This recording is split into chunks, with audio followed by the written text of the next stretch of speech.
Haleluya, haleluya. Turagushimiye nanone Mana yacu, turaguhimbaje kuko uri mwiza ibihe byose, dushyize izina ryawe hejuru kuri urukundo rw'ubuzima bwacu. Turagushimiye ko nanone wemeye yuko tubona kuri uyu munsi, izina ryawe rihabwa icyubahiro iminsi yose.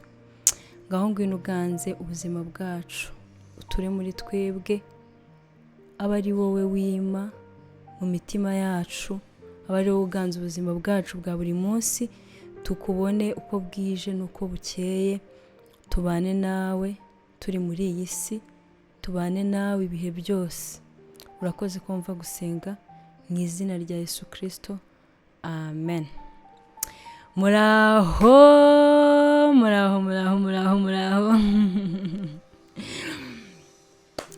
ndabasuhuje mu izina rya Yesu Kristo, ndabasuhuje cyane aho muri hose hatandukanye, mu mpande zose z'isi, abari hano iwacu mu Rwanda, abari mu Burundi, abari muri Kenya, abari muri Tanzania, abari muri Europe, abari muri Amerika, abari muri Aziya, mwese uwo ari we wese ubashije gufungura iki kiganiro akaba abasha kumva ururimi tuvuga, uwo ari we wese ubasha kutwumva, yambu muraho neza. Ndabasuhuje cyane mu izina rya Yesu. Imana ibahe umugisha ko mwongeye kuza nanone. Nagarutse nanone, nk'uko mubizi twasezeranye kubana umunsi ku wundi kugira ngo tugende twungurana ibishobora kudufasha kwagura ubwami bw'Imana hano muri iyi si, kugira ngo tuzazamukane tujyane mu ijuru aho dusiganirwa twese kuzaba. Ntuzasigare, mba nicaye ahangaha kugira ngo sinzagende njyenyine, tuzajyane. Imana rero ibahe umugisha ko muje nanone. Uyu munsi rero nje nanone nihuta. Hari umuntu wambajije ikibazo, ngitekerezaho maze nk'iminsi 2 ndi kugitekerezaho, ndavuga nti reka nze tukiganireho, twungurane ibitekerezo, hanyuma turebe ko hari icyo byadufasha muri ubu buzima. Uwo muntu yarambajije ngo ni gute umwana w'umukobwa ashobora kwagura ubwami bw'Imana iwabo. Ushobora kubona igisubizo cy'icyo kibazo, cyandike muri comment, bizagenda bidufasha. Ushobora kuba uri umwana w'umukobwa ushaka gutangira urwo rugendo rwo kubaka ubwami bw'Imana, waragize amahirwe yo kumenya Kristo, wenda abo muri kumwe bataramumenya, ukeneye ko nabo bamumenya. Igira hino twigire hamwe uburyo ushobora kubaka ubwami bw'Imana mu rugo iwanyu, cyangwa se aho uba uri buri munsi. Ikaze tubiganireho. Ibi bintu mbitekerezaho, naribajije ngo ni gute koko uyu muntu ashobora kubikora, uyu mukobwa ashobora kubigenza ngo abwirize ubutumwa abantu bari kumwe. Icya mbere, wenda ushobora kuba ari bwo ugikizwa, cyangwa se ushobora kuba ukijijwe warabanje kuba umuntu udakijijwe. Akenshi abantu muri kumwe bakubonye mu ishusho y'umuntu udakijijwe. Kubabwiriza ubutumwa bwiza ukababwira ko wahindutse bishobora kuba birimo birakugora, cyangwa se bikaba binagoye. Birashoboka cyane ko ubona udafite n'amagambo yo kubibabwiramo ngo babashe kuba babyumva. Hari inkuru rero nkuzaniye, hari agatips ngufitiye uyu munsi gashobora gutuma ubibigisha bakabyumva. Ako gatips ni akahe rero? Ni uguhinduka. Niba ukijijwe ugahindura uwo wari we, ugahinduka ukaba umukristo, ugahinduka mu mico, mu myifatire no mu myitwarire, bya bindi wakoraga byitwa ubupagani ugatandukana nabyo ugakora iby'abakristo. Noneho ibyo ukora uko babibona nibyo bizabatera guhinduka. Uko wahindutse, uko ugaragaza ko wahindutse bakabibona nibyo bizabatera guhinduka. Nagerageje gusoma ijambo ry'Imana muri Bibiliya, reka tuhasome umurongo umwe muri Matayo ibice 3 umurongo wa 8. Turasoma umurongo umwe ariko ndacyagusaba cyane kugira ngo wowe ufate umwanya usome kino gice cyose. Nibyo byiza, ijambo ry'Imana n'ubuzima kandi ni byiza kurisoma. Reka tuwusome uwo murongo 3:8 Matayo. Haravuga ngo nuko mwera imbuto zikwiriye abihannye. Uwo murongo wonyine niwe nashaka gusoma. Nuko mwera imbuto zikwiriye abihannye. Ni iki nshatse kuvuga? Niba ushaka kubwiriza ubutumwa abantu muri kumwe kugira ngo wubake ubwami bw'Imana muri bo, hinduka wera imbuto zikwiriye abihannye. Ibyo bintu bizabahindura 100%. Utavuze, utavunitse, utagoranye nabo, wowe gusa ukaberera imbuto. Ukaberera imbuto zikwiriye abihannye. Bizabahindura. Ubwami bw'Imana buzubakika muri bo. Kandi n'imitima, burya umutima n'umucamanza utabera, n'imitima yabo uko uberera imbuto, imitima yabo igenda ibashinja ikavuga ati iki ngiki ugikoze itagomba kugikora. Kubera iki? Kubera ko yakubonyeho urubuto rwiza rwo gukora icyiza. Kangubaye nk'urugero, ushobora kuba wenda mbere y'uko ukizwa wakundaga kugira akantu k'umushiha, ukagira akantu ka mushihati akantu k'umushiha, ushihurana, uciho wese umubwira nabi, uvuga nabi ibintu bibi cyane, ibintu bibi kenshi ari byo ukunda kuvuga. Niba wadakijijwe ugatandukana nabyo, noneho uhite wiga kuvuga neza, uhite wiga kugira umutima w'ineza, wo kwakirana abantu bugwaneza. Ya nabi yose wagiraga uyivunjemo ubugwaneza. Uko niko kwera imbuto zikwiriye abihannye. Ba bantu bakubonanye umushiha bakubone mu isura y'ubugwaneza, uberera urwo rubuto.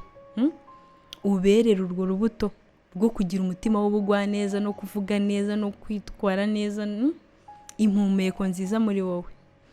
Icyo kintu gishobora guhindura umuntu muri kumwe, hamwe n'umwuka wera w'Imana, hamwe no gusenga, hamwe no kubisaba Imana. Imana iraza ikagendera muri icyo kintu wakoze, ikacyifashisha, igahindura umutima w'umuntu muri kumwe. Muri makeya, kugira ngo uhindure uburyo bumwe bushobora guhindura umutima w'umuntu muri kumwe ukamuzana kuri Kristo, ni ukumwerera imbuto nziza. Ni ukumwerera imbuto nziza. Niba mbere y'uko ukizwa wakundaga kugira akantu k'ubugugu, kashishi, nturekura, ntushaka kugira uwufasha, ntushaka kugira uwuha, urashaka kwikubiraho utuntu twose n'utwawe. Niba warakijijwe ukaba ushaka ko nabo muri kumwe mu bisangira gukizwa, iga umutima noneho wo gusangira n'abandi, wo kurekura. Niba hari icyo ufite kimuhe, umuheho, musangire. Buri uzi yuko niba unashaka yuko akizwa ushobora wo kukigomwa ukakimuha. Tuvuge n'urugero, sibyo? Niba ubana n'abantu mu rugo, wenda ufite nka mukuru wawe cyangwa se murumuna wawe, wowe urakijijwe, we ntarabikizwa, urashaka kubaka ubwami bw'Imana muri we nawe ngo akizwe. Tuvuge ufite nk'akajipo ariko urabizi ko agakunda. Tuvuge ko nawe ugakunda, kugira ngo umwerere imbuto, kigomwe, ukarekure, umwereke ko utakiri wa muntu nyine wikunze, uri shishi, udakeneye kugira umuntu umusharinga, ukamuhe icyo kintu, kizamwerera imbuto. Azahita avuga ati burya abantu bakijijwe babayeho ubu buzima, bagira iyi myitwarire, bagira iyi nyifato. Usange nawe atagiye kugenda byiga. gake gake wenda nturamenya kumusomera ijambo ry'Imana, nturamenya kumwicaza ngo umubwirize ubutumwa bwiza. Wowe mwerera imbuto zo guhinduka, mwerera imbuto zo kuva mu byaha, mwerera imbuto zo gukizwa, mwerera imbuto zo gukunda Imana, mwerera imbuto zo gusenga. Usenge muri kumwe, umusengere muri kumwe abyumva, umwerera imbuto nyine. Umwerera imbuto, umwereke yuko guhinduka ari ubuzima bwiza. Kandi hari ukuntu abantu bajya batekereza hari ko gukizwa hari ukwizirika umukanda, hari ukubaho mu buzima bushaririye bumeze ukuntu. Gukizwa ni ukubaho ubuzima bwishimye. Hari abantu bakunda kumbaza atari kuraseka we. Njyewe ndaseka kuko Yesu yangiriye neza, yampaye agakiza, Yesu yamenyekanishije ku Mana, Yesu yangiriye ubuntu. Niyo mpamvu ngomba nyine no guseka. Kandi ntabwo nseka kubera ko hari ibyo mfite byinshi cyangwa se nguwe neza, nseka kubera ko Yesu yangiriye neza. Nawe rero mwerera imbuto zo kwishima, zo kumusekera, zo kumubwira amagambo meza, zo kumusengera. Musengere muri kumwe, musengere, umwigize hafi yawe mu bihe byawe byo gusabana n'Imana. Umwigize hafi, ubikora reba. Hari abantu nzi bakijijwe ariko baba mu ngo wenda zidakijijwe, ugasanga aho kugira ngo aberere imbuto baze gukizwa, ahubwo noneho arabihuhuye burundu. Ukava mu rugo ukagenda ukirirwa mu cyumba cy'amasengesho, uri gusenga nyine wasenze nta kibazo, ariko wagera mu rugo ninde ufite umushiha? Ni wowe. Ninde uri guterana? Ni wowe. Kandi uvuye gusenga, mu by'ukuri uwo muntu muri kumwe udakijijwe azakizwa ate kandi abona nawe nta mbuto nzimumwerera? Uva gusengana umunabi. Ubundi iyo umuntu avuye gusenga cyangwa se umuntu ari mu bihe byo gusenga, akwiriye kurangwa n'umutima wishimye, ukunda abantu, ufasha abababaye, ugirira neza abantu, usengera abandi. Ukumva nawe nyine akakuboneho izo mbuto. Wava gusenga akavuga gusenga umubwira nabi, wasanga yatetse. Niyo waba uvuye mu yibiri ugasanga nta biryo, ntuhite ureacting ukuntu kubi. Wowe ureacting neza, useka, wishimye, abantu babone ko umwami ukorera atanga umunezero wuzuye. Hari abantu njya mbona ugasanga araje n'umunyamasengesho, agiye kuvuga Yesu ariko ari kumuvuga n'umutima mubi. Kumuvuga adaseka. Yesu iyo umuntu amuvuga yishimye, kuko Yesu ni ibyishimo by'abamwizera. Umuvuge wishimye, umuvuge useka, abantu babone ko aryoshye kumuvuga. Niba ugiye kumuririmbira unezerewe. Hari abantu bakunda kuvuga ati wowe uburira, njyewe iyo ndira sindira kubera ko mbabaye. Yesu yangiriye neza.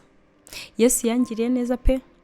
Yesu yangiriye neza, sindira ko mbabaye, ahubwo ndira kubera ko nishimye, numva bijyandenze.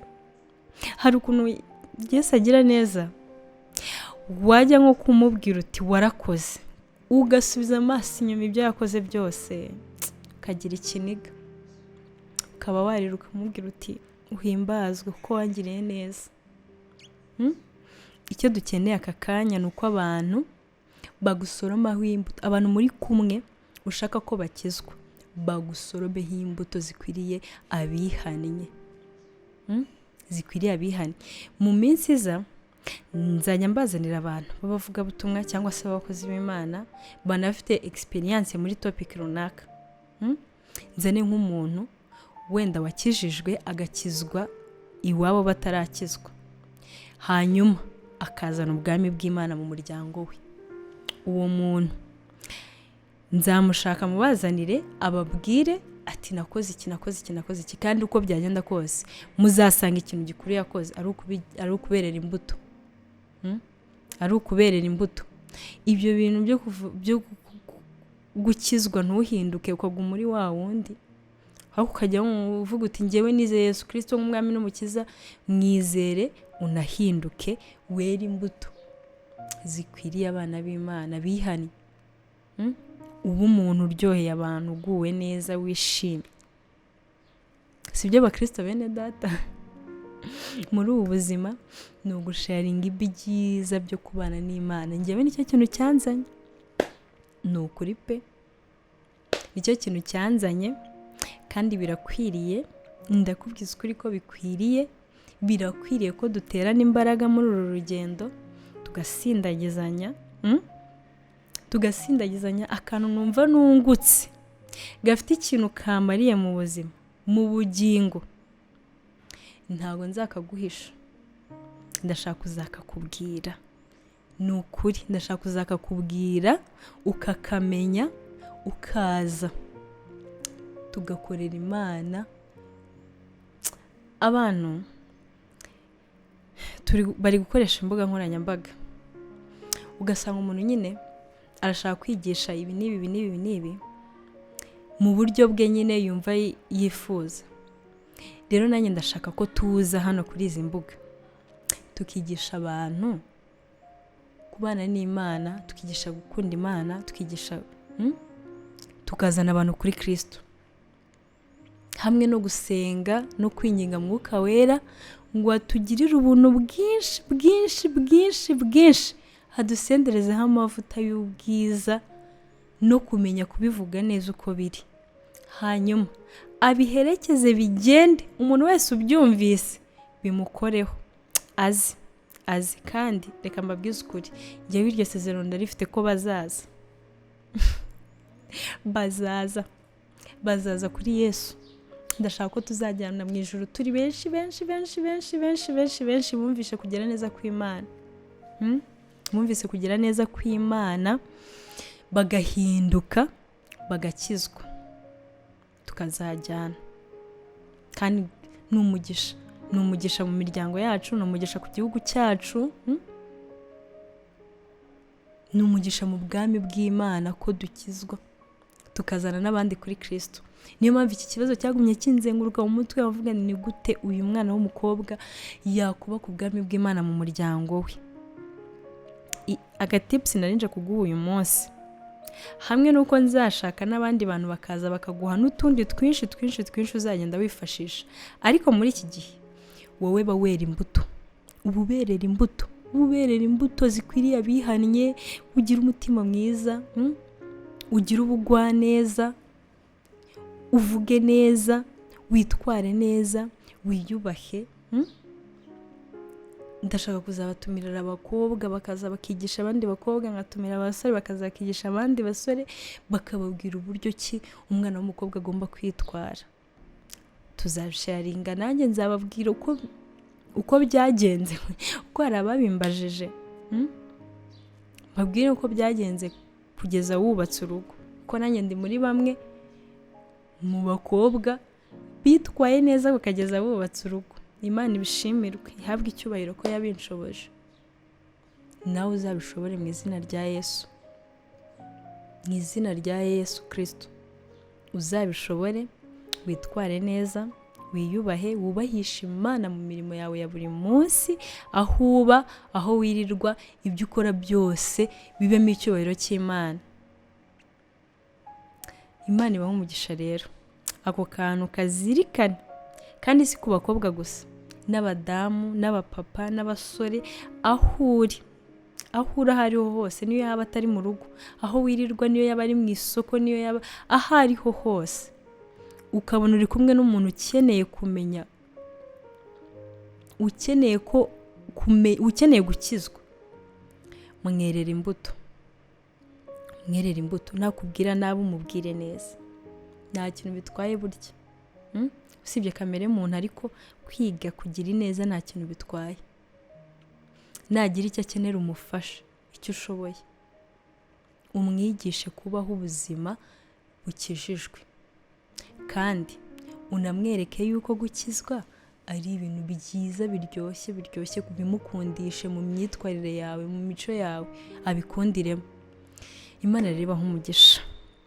Sindi burondogore, sindi buvuge byinshi, ndagira ngo mbabwire yuko tugomba kuguma tugenda tuganira, kandi mu minsi iri imbere ndagenda nzana abantu b'Imana baze batubwire imvamutima, batubwire uburyo Imana yagiye ibana nabo n'uburyo yagiye barinda, ahari nawe byagufasha kandi bikagira aho bikuvana n'aho bikujyana. Nizere ko kubireba utari uvuga ati biriya ni iby'aba Dorcas. Nawe birakureba, ni ibyawe kwera imbuto, ni ibya twese. Imana rero ibidushoboze kandi bidufashemo twese, umuntu uwo ari we wese ubashije kubyumva, Imana yo mu ijuru ibigukomerezemo. Ni ibyo by'uyu munsi, ni ibyo by'aka kanya. Ndabakunda cyane kandi namwe murankunda, ndabizi mwanyangira gukundana nibyo Yesu adusaba, natwe rega yaradukunze urukundo utasobanura, utavugisha akanwa.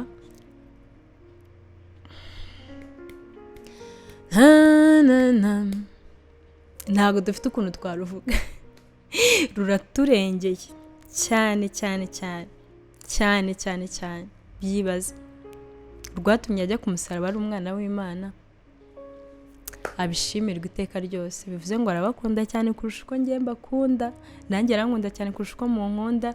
Imana rero ibaha umugisha mwinshi mu byo mukora byose, ibyo mubamo byose. Uwo ari we wese ubasha kumva ibi bintu tuvugira aha kandi ntabyumve gusa, akanabishyira no mu bikorwa, Imana imuha umugisha. Imana yivange mu byawe, Imana ikore mu mirimo yawe ya buri munsi, igusure, ikugenderere, ikwiteho, igusubize ibyifuzo biri mu mutima wawe. Imana ibisubize, Imana iguhaze agakiza, Imana ikugirire neza cyane. Imigisha yose numva mfite ndayigusabiye, niyo ntazi yose ndayigusabiye. Imana ibahe umugisha. Naho ubutaha ndagaruka vuba sininda. Murakoze cyane. Bless you.